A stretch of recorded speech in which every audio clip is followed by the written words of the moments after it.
Di pala ako nakatulog kagabi dahil sa vlog na gagawin ko ngayon. Excited kasi akong gumising. Lalo na yung pangarap ko dati nung bata pa ako. At eto na nga, tutuparin ko na. Nag-ipon pala ako ng ilang buwan. At etong pinag-ipunan ko nga, bibili ako ng motor. At yung mga nasa loob nga, kinupit ko lang din sa tindahan para makabili ng motor. Chot!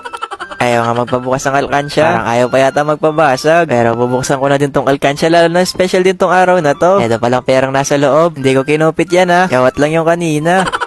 Basta kapag may pera ako na sobra, matik na din yan na hinuhulog ko kagad sa alkansya. Noong bata pala ako, sabi ko sa sarili ko kapag tumanda na ako, bibili ako ng motor. Kaya samahan niyo ako ngayon mga guys sa bumili ng motor. Pero etong naipon ko, kulang na kulang pa. Pero ayos na din to. Kahit pa paano makakadagdag na dito sa pambili ng motor. Mabilis ang ligo na din pala to. Ay bihis lang pala. Wala nang ligo-ligo, basta diretso na sa nagtitinda ng motor.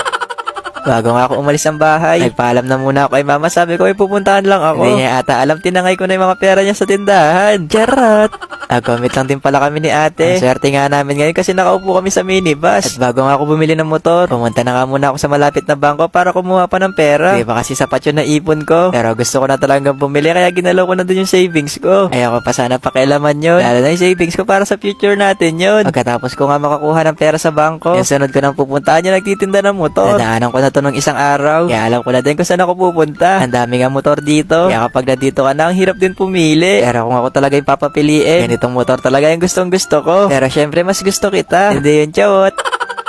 Sinubukan ko na nga tong pula. Sobrang sarap nga sa pakaramdam kapag ikaw nang nakaupo dito. Pero kahit gusto ko to, hindi pwede. Lalo na itong pinag-ipunan ko para to sa kuya ko. Yung pangarap na nga muna niya yung tutuparin ko. Nasusunod na lang siguro yung para sa akin. Ilang buwan na nga siya nagpaparamdam sa akin na gusto niya daw ng ganito. Sabi ko naman sa kanya, hindi ko pa kaya. Lalo na may pinag-ipunan pa ako. Pero pinagbigyan ko na din siya ngayon. Lalo na birthday din niya ngayon. Kaya mamaya pag uwi natin, isusurprise natin siya mga guys. Ang sarap sumakay dito. Kaya maganda ka na mamaya kasi pupuntahan din kita.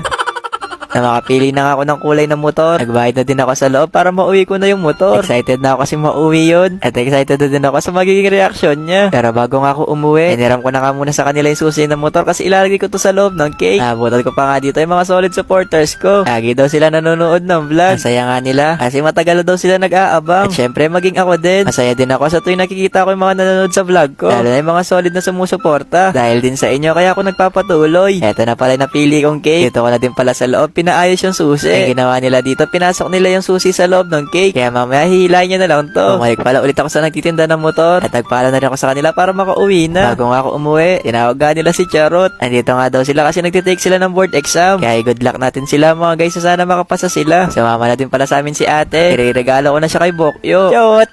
Sa kanya ko na din pala pinangalan tong motor. Kaya din sumama si ate. Ipapapirma niya pa yung papel kay Kuya Bokyo. Kaya habang inayos ni Kuya yung motor sa likod, sumakay na din ako sa loob para makaalis na. At ito na kayo lagi nagbibideo sa akin. Si ate na sobrang supportive. Pauwi na kami dito mga guys. At pagdating nga namin sa kanto namin, bumaba na rin ako para makauwi na. Pero bago nga ako umuwi, sabi ko kina Kuya, sunod na lang sila after 5 minutes. Ipe-prepare ko pa kasi tong cake para pag-ipan niya sa kandila, nasa labas na yung motor. Excited na ako sa magiging reaction ni Bokyo. Hindi niya expect to. Kapag kasi nagpaparamdam yun, sabi ko, pinag-ipunan pa ako. Pagdating ko nga sa loob ng bahay, tinanong ko agad kay mama kung nasan siya. Nasa loob nga daw siya ng kwarto natutulog. Kaya kahit tulog na tulog to, ginising ko na. Nagtitingin nga siya ng hihilain dyan. Sabi ko sa kanya, wala siyang hihilain, kaya mag-wish na lang. Oo, susi yata to.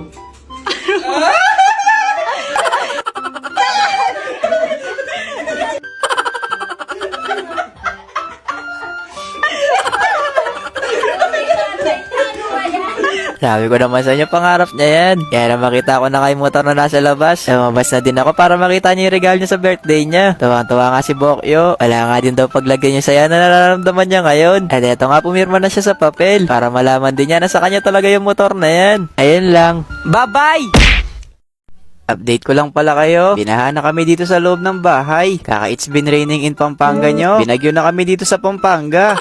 Medyo bumaba na nga yung tubig ngayon. Kasi kagabi medyo mataas yung tubig. Hindi na ako nakapag-video kagabi. Kasi ang bilis pumasok ng tubig sa bahay. Kaya kagabi, halos yung mga gamit dito, nilagyan na lang namin ng case sa baba para hindi tuluyang mabasa yung mga gamit. Sayang kasi kung masisira. Tsaka wala na din kami pambili. Hindi yung chawot. Pupunta nga ako sa tindahan para makita niyo na din yung tubig na pumasok sa tindahan. Tinaas na lang din namin yung ref tsaka freezer kagabi. Posible rin kasing masira yan kapag nababad sa tubig. Eto nga si mama nagtatago sa gilid ng ref. Ayaw daw niya magpakita. Kasi naman na natsetsempo daw tuwing nag-video ko. Yan daw yung lagi niyang suot. Nagingi nga ako dyan kay mama ng face mask kasi aalis muna ako. Meron kasi akong kailangan na biling damit. Nagagamitin ko rin papuntang Manila. Bukas na din yung alis ko. Kaya kailangan ko na din mabili ngayon. Patulong na din pala ako kay kuya tsaka kay ate. Para mabilis na lang din kami makauwi mamaya. Etong kolong na lang din pala yung gagamitin namin. Simula din pala nung umulan dito sa amin. Yung araw-araw na naming ulam, tilapia. Eto nga yung crossing namin. Halos yung mga nakadisplay mga tilapia. Baka bukas at sa susunod na araw, magmukha na kaming tilapia. Charot. Naabutan pa nga namin yung ibang tao nangingisda dito sa tulay. At habang nakaupo nga kami ni ate dito sa kolong, may nakita kami mga tao nagdadala ng plastic. Akala nga namin nung una, may namimigay ng relief. Makikipila din sana kami. Kaso parang namalengke lang sila.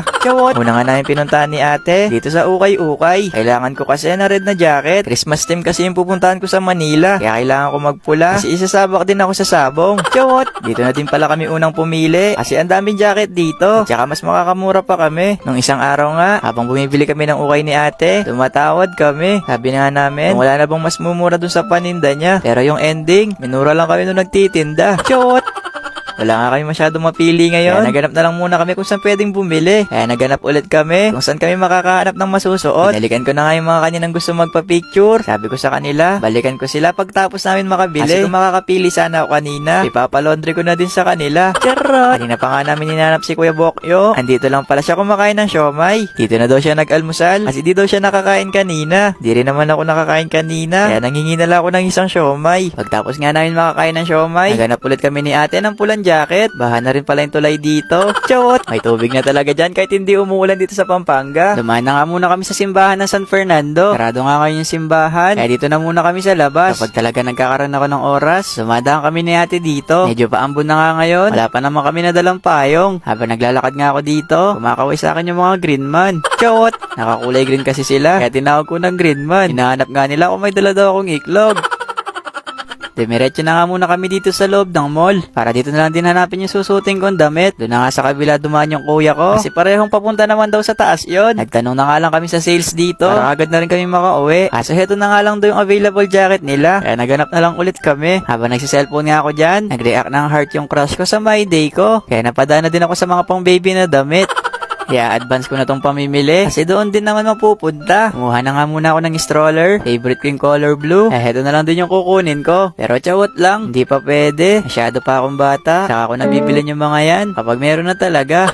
Kaya ngayon, magtatrabaho na muna ako. Paglabas nga namin, sobrang lakas ng ulan. Pero kailangan namin makahanap. Kaya kahit malakas yung ulan, diretso na lang kami sa SM Pampanga. Kulay red nga lang yung kailangan ko. Pero yung mga dala ni ate, ibang kulay. Sa lagi ko palang pag-alis, si ate na namimili sa mga sinusuot ko. Alam daw niya kung ano yung mga bumabagay sa akin. Kaya ikaw, bagay ka din daw sa akin. Charot! Ito na din pala yung jacket na napili namin. At ito naman yung mga ibang nabili namin. Kaya pagkatapos namin makabili, lumabas muna kami ng mall para makahanap kung saan pwede kumain. Dito na lang din pala kami kumain para mabilis na lang din kami makauwi mamaya. Kapag talaga kumakain, gusto ko kasabay si ate kasi lagi niyang binibigay sa akin yung kalahati ng rice niya. Minsan yung kalahating ulam pa. Pero hindi ko na hiningi inumin yung tubig kasi deserve niya naman uminom ng maraming tubig. Ayun lang. Bye-bye! Pero bakit ba lumalayo? Palagi na lang pagganito. Pero bakit ba ayaw mo? Pwedeng sa'yo na lang ako. Nakatitig sa kisame, kakaisip kung paano sasabihin